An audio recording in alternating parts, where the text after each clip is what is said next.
বাংলাদেশের প্রতিটি ক্রীড়া ফেডারেশনের জন্য আলাদা বরাদ্দ রাখতে সরকারের প্রতি আহ্বান জানিয়েছেন সেনাপ্রধান জেনারেল ওয়াকারুজ্জামান। সকালে বনানী আর্মি স্টেডিয়ামে বাংলাদেশ অলিম্পিক অ্যাসোসিয়েশন আয়োজিত অলিম্পিক ডে ২০২৬ অনুষ্ঠানে অংশ নিয়ে তিনি বলেন, ভবিষ্যতে একটি সুস্থ সবল জাতি দেখতে চাইলে মাদকের লাগাম টানতে হবে, বাড়াতে হবে ক্রীড়ার পরিসর।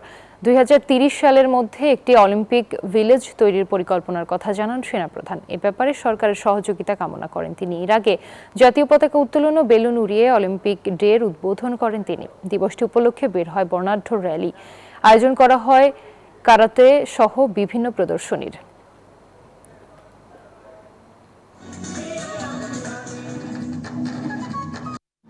সালে একটা অলিম্পিক ভিলেজের কার্যক্রম গ্রহণ করেছি। এখানে অনেক টাকার প্রয়োজন, কিন্তু এই ফ্যাসিলিটিটা ডেভেলপ হলে আমার বিশ্বাস যে আমাদের ক্রীড়াঙ্গনের একটা মাইলস্টোন আমরা অ্যাচিভ করব। আমি সরকারের কাছে আবার অনুরোধ করছি যে এই দিকটা যদি দেখে আমাদের সহায়তা দান করে, এগুলো একটা ফ্যাসিলিটি ডেভেলপ করার জন্য আমাদের সাহায্য করে। প্রতি সপ্তাহে সর্বোচ্চবার বিকাশ পেমেন্টে 50 জন হবেন পেমেন্ট চ্যাম্পিয়ন। জিতে নিন টিভি সহ আকর্ষণীয় সব প্রাইজ।